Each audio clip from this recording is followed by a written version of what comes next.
Obviously, a great football game this past Saturday. As I said after the game, I was proud of the guys for the effort and all the things that they brought, the resiliency during the game. At the same time, we made key mistakes on all three phases that didn't allow us to win the game. So we started this morning working to correct those, try to get better for UCLA.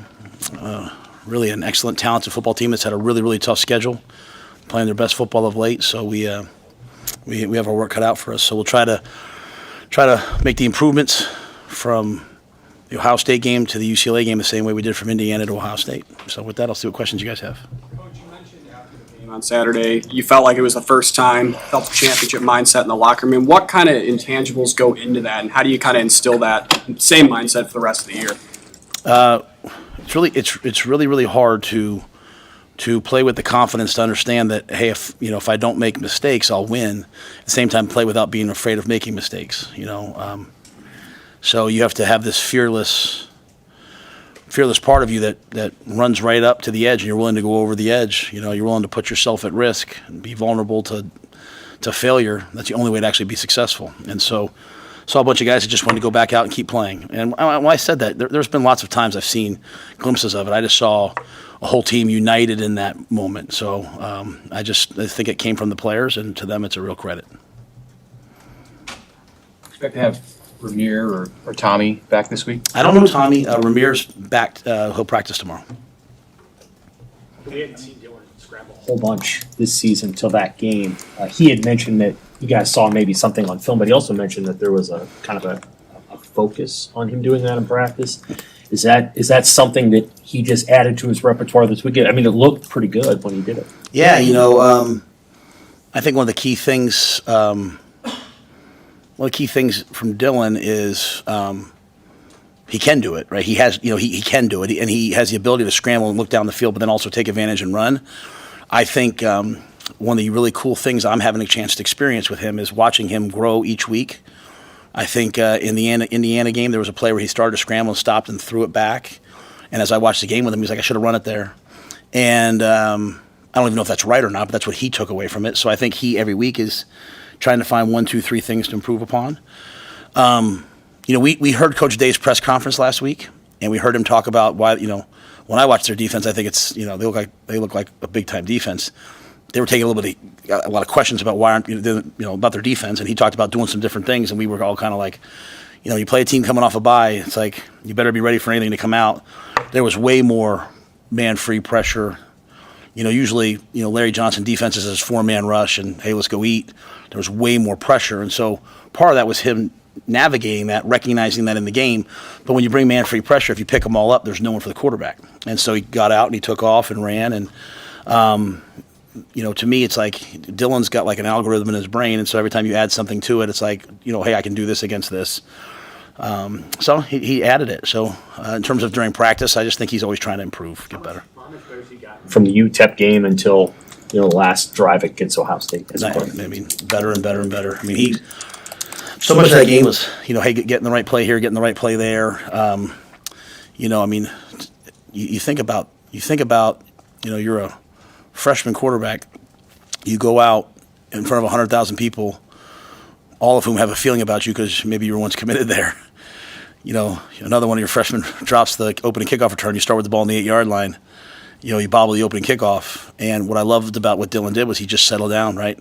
He gave us chances. If you go back over the last 4 games and you calculate in all the defensive pass interference yardage we've gotten because we throw so many go balls, that would add into kind of what he's done passing game wise. But I think the things that he sees, the things that he's improving upon, this is there's no better teacher than experience. I think he's getting a ton of experience, and they threw a lot of things at him this week. Rutgers threw a lot of things at him. They threw a lot of things at him this week, though, more than he's seen in the past. And I thought he adjusted and handled it really well.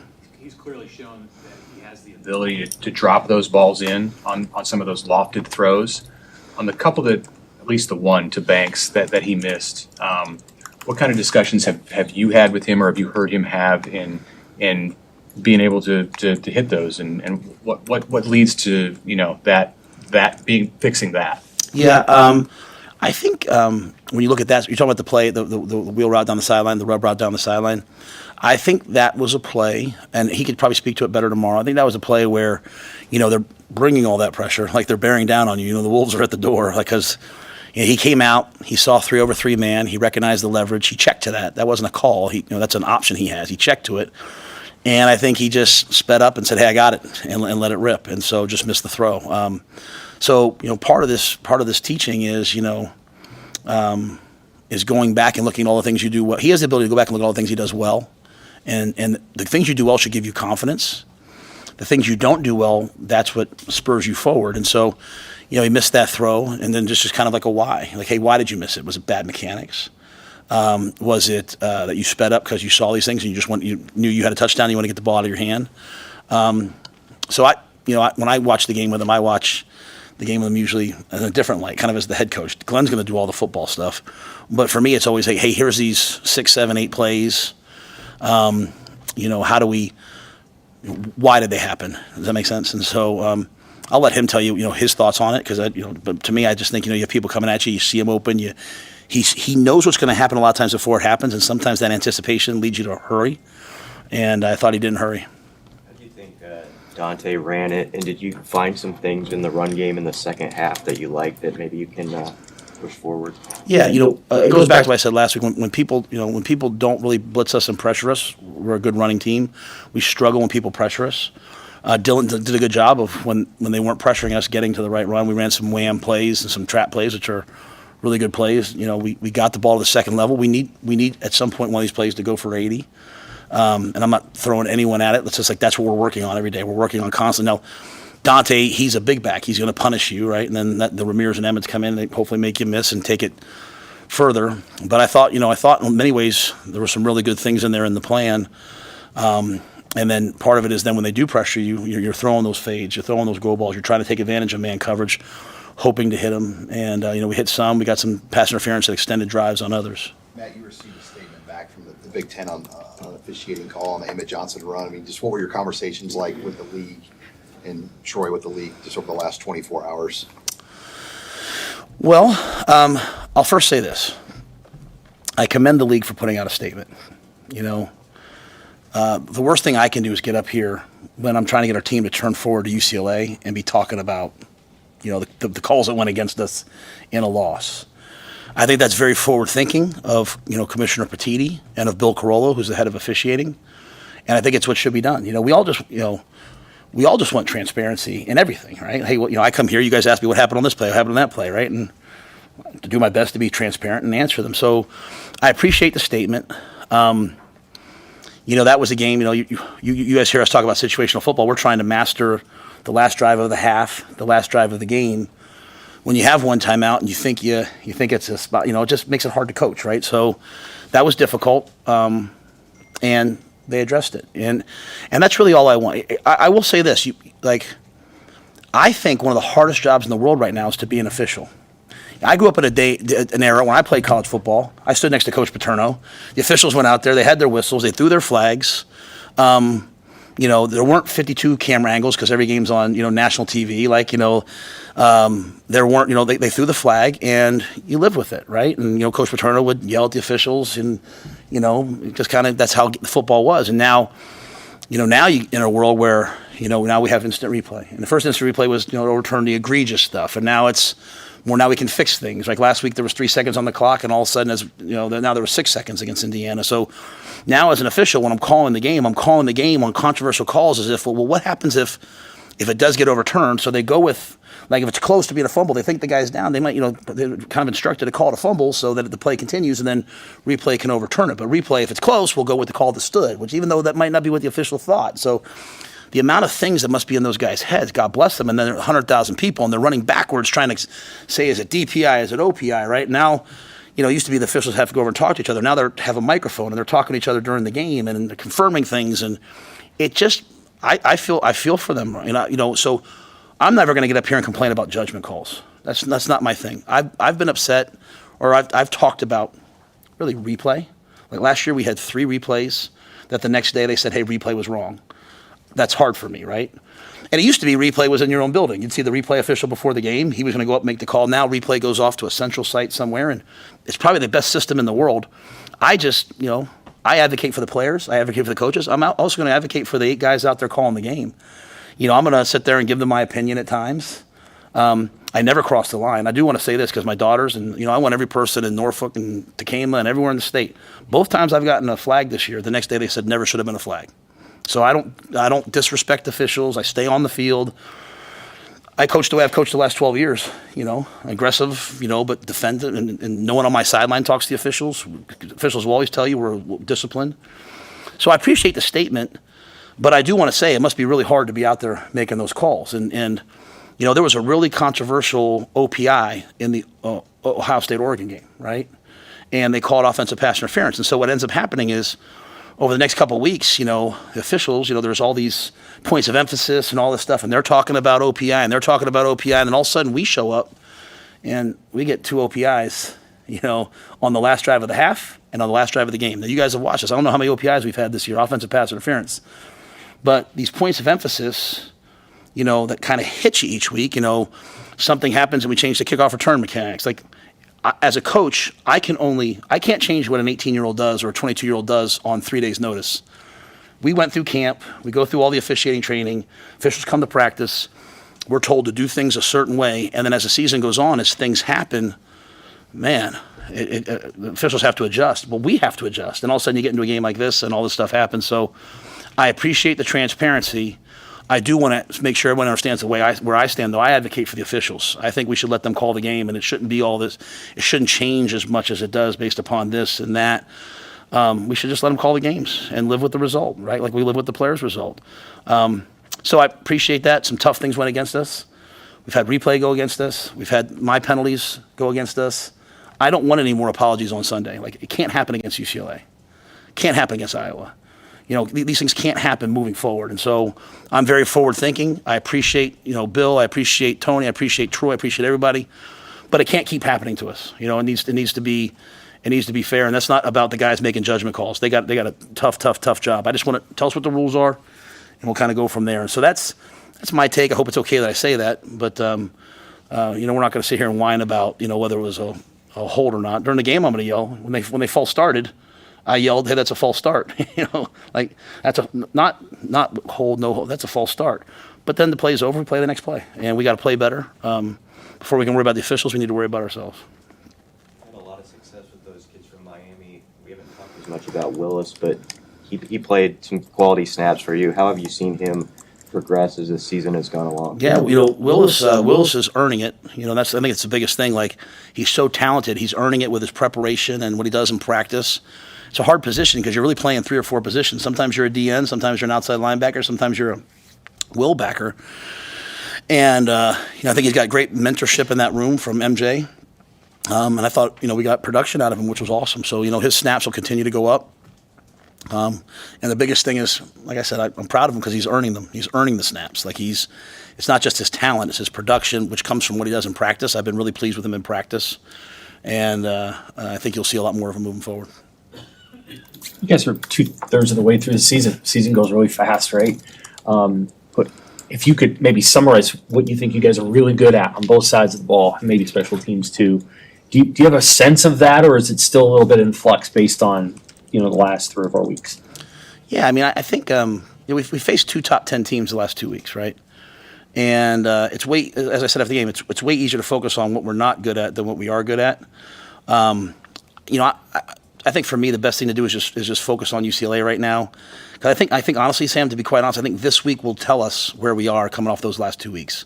Then when we hit the next bye, I think we can see kind of, hey, down this 3-game stretch, everything that we do is, we talk to our guys about, hey, football and college football is about November, December, and January, right? Like, we beat Colorado and everyone left Colorado for dead, and Colorado's alive and kicking, man. They're doing a great job, right? And when we played them, we were like, man, they're pretty good on defense, and they're pretty good here. So, we've been through all these good things, these bad things, these tough moments, these hard moments, and here we are. We have 4 games left. Games that in the preseason, probably a lot of people thought, they'll be underdogs in these games. They'll struggle to beat these teams. We'll find out. We'll go play them. I will say, I think our team, our mindset we learned a lot the last 2 weeks, right? Like we learned a lot the last 2 weeks, and now we have to carry it forward against UCLA, then get to a bye week, and then play 3 more. So, the same intensity we had last week because we were embarrassed 56-7. We have to have that same intensity this week, and that's when you hear me talk about process and all those things. Sometimes when players are young, they think I'm saying, "Hey, it's okay to lose, just do your best." That's not what I'm saying. I'm saying, like Coach Paterno said, wake up every day running scared. All I focus on in our offices, Sam, is what aren't we good at, not what we're good at. You know what I mean? Like in there, I'm like, hey, we got to fix this, we got to fix that, we got to fix this. You just hope over time they get less and less and less.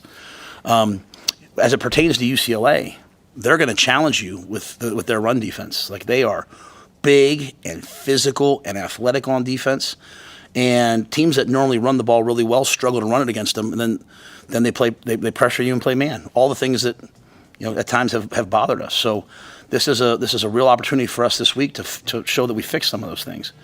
And then offensively they are a sophisticated. It's a sophisticated offense that can run the football, but really can throw it as well with a sophisticated NFL passing offense. So for all the good things we did, we gave up 3 explosive plays in the passing game last week. We'll have to show that we can handle that. And then special teams wise, we're making such great growth in some areas, and then all of a sudden something pops up like fielding kickoff returns all of a sudden, so we have to continue to find a way to make plays in those areas. Johnny kept us in the game, so just keep finding the next thing to improve. So that probably doesn't necessarily answer your question, but I think the best thing that we do as a team is we improve. We get better at the things that are beating us. The guys came in today like very focused on what didn't we do as opposed to what did we do. Loaded question, but how much better do you have to get in this screen game?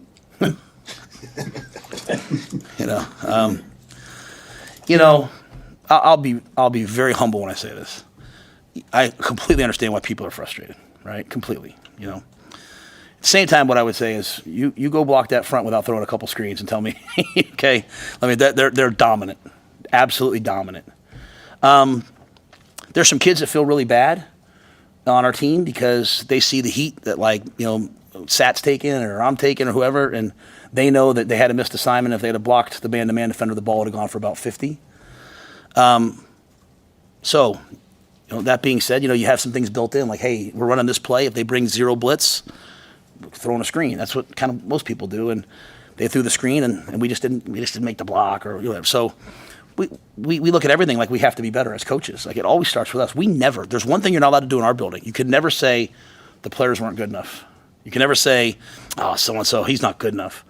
So, yeah, it wasn't good enough. The screen game wasn't good enough, To have 2 on the final drive, I can understand why people would be frustrated about that.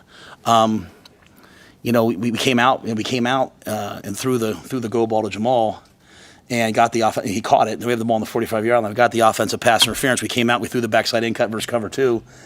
The targeting play. We get the ball. They came out. They played man. We went to the screen. So I wish we could go back on those things. But yeah, the screen game hasn't been terrible for us, but it was not very good for us in that game. And it's just one of those things come out of the game as coaches, and you're like, hey, we really thought going into that game we were going to need to be able to screen them because of their pass rush. Even plays like we were putting Wood in motion and running as fast as we could and blocking their DN and handing the Bonner and handing the ball off. He missed one in a crucial time, but yet they weren't quite running up the field and rushing us as much as they were because they had to play the screens. So much of football to me is complimentary. There's things I really regret from that game. Some of the play calls we called, some of the defenses we called. But that's ball, man. So I don't know if that answers the question, but it wasn't good enough. It hurt us in crucial situations. We got to be better. We went into it with a plan, thinking we needed to be able to do that, and in the key moments at the end of the game, it didn't work out. How much do you make a big deal about 6 wins? You guys had cracks at it last year. You had no cracks against top 10 teams this year. Do you make it a point of emphasis? Yeah. And figure out what it means. Yeah, no, I really, I believe everything happens to you for a reason. We were 5-3 last year, and we were playing Michigan State, and we lost. Then we lost the rest of them, right? And so we were chasing something. To me, we went out to Indiana. We were 5-1. I felt like the guys were maybe chasing something a little bit. that's why I said I didn't do a good enough job of having them in the right mindset. Indiana got after us. We came back last week. We were playing to play. Like, we were freed up to, like, hey, we gotta redeem our name. We gotta play for pride and play with heart and character, and that's what you saw. So I won't talk about anything other than that this week. You learned what it looks like against Ohio State. So carry it forward, and we'll do that each and every week. I asked you last week about the defensive film against Indiana. I want to be fair to ask you again this week. What did you see on film against Ohio State that popped out at you from your defense? Well, I think it starts with you should start with stopping the run, but I think a very important thing, because I've talked about it a lot here, is if you want to run the football, you have to be good on third down. Because if it's 2nd and 7, you're probably going to run the ball to get it to 3rd and 3, 3rd and 4, and you better be able to convert those. And for us to be 1 of 10, hold them to 1 of 10 on third down, to me, never allowed Coach Kelly and Coach Day to call multiple runs and try to wear us. Because really, when you watch what they do, they throw the ball on the perimeter, they try to wear you out, and then they come downhill and run it right at you. I thought our guys won third down, so we were able to get off the field, and that way we covered them. We did a good job. We also stopped the run, right? I mean, so I think those two things go in hand. We stopped the run. We got off the field on third down. The key Achilles heel was we gave up, 3 big plays, and it's hard to win versus quality offense when you give up big plays, which goes back to kind of when you guys asked me about our offense. I say, hey, we're not creating enough big plays, right? So but I thought that's what the defense did well, and I think when you watch some of the guys play, I thought it was the best our defense looked, not the results. I thought it was the best some of our guys on defense have looked to this date. They played with a unique, just relentlessness that now they've put it on tape. So they have a standard now that they have to match. UCLA is making this transition to a new conference. You did that right when you were from the MAC to the AAC. I mean, how challenging is it for a team like UCLA to make a transition into a league like the Big Ten? Yeah, I mean, it's even me coming here last year, right? And it's your first time in the Big Ten, learning the structures, learning the personalities, learning the towns, learning the travel, learning the style of play, learning the weather. All those things matter, So, I think when you go into a new conference, you're kind of trying to figure out, hey, who wins in this conference? The unique thing here is I think we've all joined a new conference. Like I said, think about who we're playing this week. You guys have been covering Nebraska for a long time. Seeing a Nebraska-Ohio State game is pretty common, right? But having that followed up by, UCLA then USC is not common. So I think we all are just kind of in this period of trying to recognize, what the conference is, the effects of travel. Imagine had this been an 11 o'clock game for them, right? They'd be kicking off when I was at UCLA, we went and played Kansas. It was an 11 a.m. start. We had a 5 a.m. West Coast wake-up time. That was a challenge. So I think all those things are, unique. And then how it affects you in recruiting. I think when you go to different conferences, you're trying to figure out where you want to recruit, because when we talk to kids now in California, they know that they're probably going to have Nebraska go out to California every year. We're probably going to have a USC or UCLA game every year. And so that can be a cool thing in recruiting. So, we're trying to do that. I'm sure they're trying to figure out, USC is recruiting kids here in Lincoln, Omaha. So just changes kind of the whole footprint, I think, of everything. And then I think the whole thing, I think we're all seeing a whole different version of college football now moving forward, right? I think every team in the SEC has a loss. Though there's still 3 unbeatens in our league, or 2? Is there 2, 3? So that'll probably at some point change because some of those guys are playing each other. So I think just college football in general is changing. Would you and Tony White have ever found each other if it wasn't for UCLA? No. We didn't spend much time together there. That's what's unique about it. Just kind of he's just a really good dude. So when I met him, we kind of hung out a little bit. And then as he was in coaching, we actually reconnected a couple years ago because a player was leaving Baylor, transferring out, and they were going to take him. So we talked on the phone a bunch about it. And I just love what he's done as a coach. I love what he did at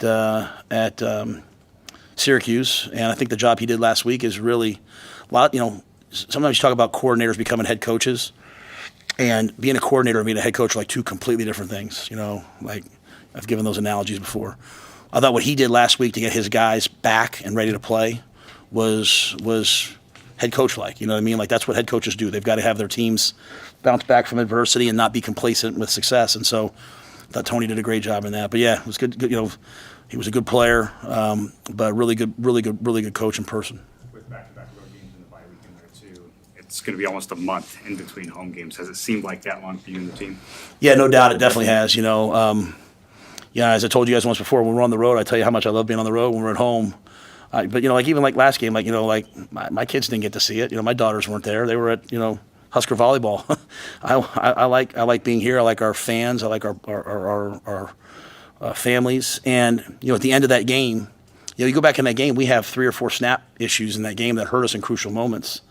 Being at home, I mean, with our crowd and the crowd noise and all that, it's really an advantage for us. I was hoping it was going to be windy and snowy, you know, but whatever it is, it'll be great, and it'll be great to be back home.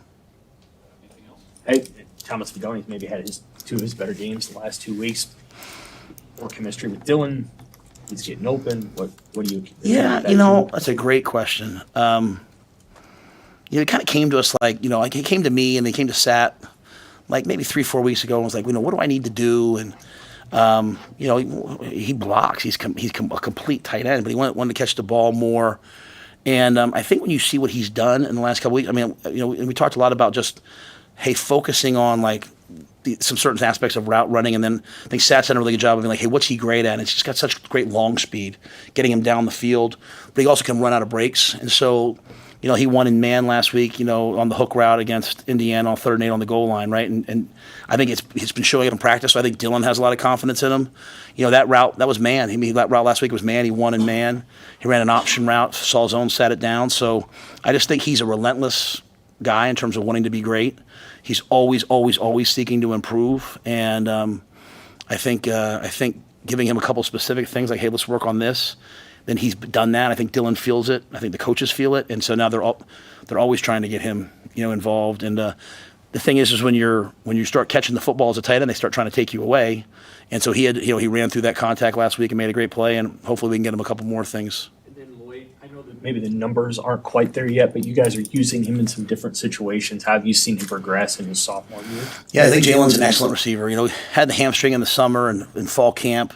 You know, missed some time. I think he's really got a good connection now. You know, you go back to that play even on the goal line. You know, like when to put the ball in his hands. You know, and he gets hit at the 4. He drags it down to the 1.5 yard line. I think you'll see him just continue to emerge. I don't not say develop, emerge. You know, get more and more opportunities. We have some guys on the scout team that are Malachi and Quinn Clark and Isaiah McMorris, and those guys they're developing. This is the kind of year we have to take advantage. You know, we lost Barrett Liebentritt for the year. You know, starting fullback who's been such a key part of our short yardage and goal line game. So you know, we had to go over on the touchdown. Unfortunately, on the one we got stopped, but also on the one we scored. You know, Elijah Judy and Ty Robinson had to step out there and play fullback for us. So this is a time of year where guys, you know, we took Caleb Benning on the road this week. We took Braylon Pruitt on the road this week. We took Donovan Jones, guys who we feel like are really emerging. You know, Amari Sanders. This is the time where some of those guys, their 4-game red shirts are kind of available to you now. And so, you know, you might see some of those guys stepping into some roles. What's the injury for Barrett? He broke a bone in his back. Yeah. Really almost one of the best blocks I think I've ever seen. You know, and he's been a key part of what we do, and so he'll be out. I think it's like 6 to 8 weeks. So you know, it's not like life. I mean, he'll be fine, but you know, he'll miss the season. And then, what was the response from the team to your philosophical comments after the game? Yeah, I didn't talk to them about that. No, I didn't know if they. No, I haven't talked. Yeah, no, yeah. I mean, I have a really, I think, close relationship with most of the guys, and most of my conversations with them are kind of like one-on-one, and I didn't really bring that up. More like, you know, my question. I will share this with you. My question to all the guys has been, well, what did you learn this past week? And I think a lot of them learned that, you know, hey, we belong. We can play with anybody when we do X, Y, and Z. And then my second question is like, well, then what happened 2 weeks ago? You know, and I think the one thing we're learning is, and it's what I know. A lot of things I take. I know I've said this all. Don't play the logos. Indiana's an elite team, and Ohio State. You know, when we knew it was Ohio State, we had a chance to play them, right? So don't play the logo, and just go play the guys. And I know our guys know that sometimes they have to go through this to gain the confidence to recognize that, like, hey, I played really well against Ohio State. I'm a good player. I should carry that forward. So I don't know about you guys. You guys have kids. I don't know if you tell your kids. I don't know how often they listen to you. My son's a freshman. I don't know how often he listens to me. Sometimes young people have to do it themselves before they decide, okay, this is true. And so we're in that stage, and we didn't panic after Indiana. We're not going to panic now. We're going to try to go beat UCLA this week, 1-0. So take the logos off. You played them both back-to-back weeks. Which team do you find more challenging? You can't get me to answer that one. That's a heck of a try. Thank you, guys.